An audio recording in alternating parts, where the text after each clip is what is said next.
Hello everyone, welcome to Parul physics KV. आज इस video में हम एक एक्सप्रेशन डिराइव करेंगे। Expression for energy stored in an inductor. अगर एक इंडक्टर में से करंट पास करता है तो उसके अंदर किस फॉर्म में एनर्जी स्टोर्ड होती है, कितनी एनर्जी स्टोर्ड होती है, वो हम इस वीडियो में डिस्कस करेंगे। हमने पढ़ा था कि अगर हम एक इंडक्टर में से करंट पास करवाते हैं which is changing with time, let us suppose वो टाइम के साथ इंक्रीज हो रहा है, देन इन दैट केस इसके अक्रॉस एक ईएमएफ इंड्यूस होती है, सेल्फ इंड्यूस्ड ईएमएफ बोलते हैं उसको, and it tends to oppose this change in current. Self induced EMF is also called back EMF as it tends to oppose any change in the current in circuit. अगर हम एक inductor को एक battery से connect करते हैं तो circuit में करंट जीरो से late us suppose I naught तक एस्टेब्लिश होता है, वो धीरे धीरे एस्टेब्लिश होता है। Late us suppose at any instant of time पे सर्किट में जो करंट था वो आई था, तो जब करंट जीरो से आई नॉट की तरफ जा रहा है तो करंट स्टेडीली इंक्रीज हो रहा है। तो ये जो इंडक्टर है, इस इंडक्टर के अक्रॉस एक बैक ईएमएफ जनरेट होगी which tends to oppose this rise in current. तो इस बैटरी को इस बैक ईएमएफ के अगेंस्ट काम करना है इस सर्किट में करंट एस्टेब्लिश करने के लिए। So work needs to be done against back EMF in establishing the current. This work done is stored in the form of magnetic potential energy. जो ये बैटरी वर्क कर रही है करंट सप्लाई करने में, वो किस में कन्वर्ट हो रहा है? जो इसके अंदर मैग्नेटिक पोटेंशियल एनर्जी स्टोर्ड है उसमें कन्वर्ट हो रहा है। If we find the expression for the work done by the battery in supplying a current I naught, तो हम बता सकते हैं कि इस कंडक्टर के अंदर, इस इंडक्टर के अंदर कितनी एनर्जी स्टोर्ड है।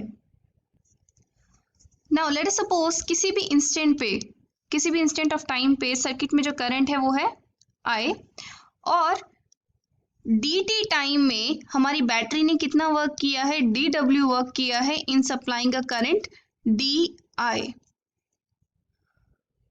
So we can write power is equal to the rate of work done per unit time. It's the work done per unit time or the rate of work done.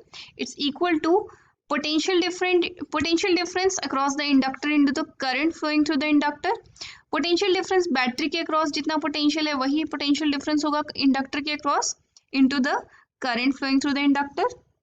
Now मैंने यहाँ पर magnitude लिया है क्योंकि यहाँ पर हम battery की ईएमएफ की बात कर रहे हैं। हमारी जो बैक ईएमएफ होती है, जो इसकी सेल्फ इंड्यूस्ड ईएमएफ होती है, वो इसकी ही ईएमएफ के बराबर होती है। तो मैं बैटरी की ईएमएफ की जगह सेल्फ इंड्यूस्ड ईएमएफ का फॉर्मूला लिख सकती हूँ। It's equal to L D I by D T. यहाँ पर मैंने नेगेटिव साइन नहीं लिखा है because I take the mod over here into I, so I can write it as L I D I upon D T. So the small amount of work done in establishing a small current di is equal to Li di. तो total work done कितना करना पड़ा होगा battery को zero से current I naught तक पहुंचाने के लिए? उसके लिए हम लिमिट्स लगा देंगे। W is equal to integration of dw from current की लिमिट्स होंगी जीरो टू आई नॉट तक, इट्स इक्वल टू जीरो से आई नॉट तक Li di. अब हम इसको इंटीग्रेट करेंगे तो पहले हम L तो कांस्टेंट बाहर निकाल लेते हैं। So it's x dx, x dx का इंटीग्रेशन होता है x square upon 2, so I can write i square upon 2 with limits 0 to i nought, और I can write it as half L i nought square.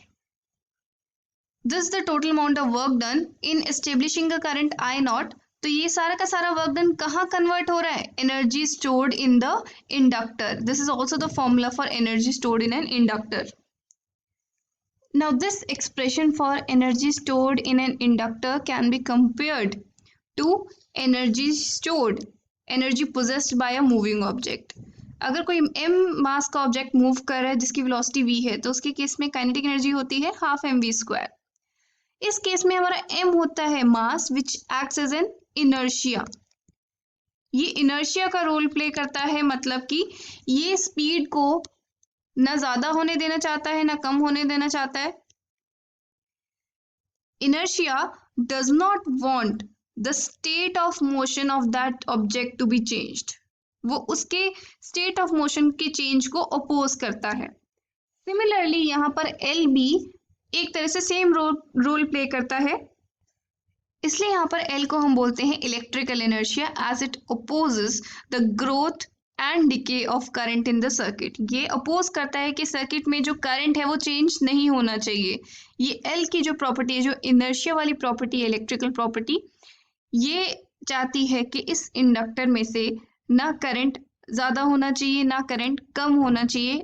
That is it wants a constant current to pass through this inductor. So this electrical inertia is very much analogous to the mechanical inertia, that is mass of an object which is moving with the velocity v. So I hope this topic is clear to you. That's all for now. Have a good day.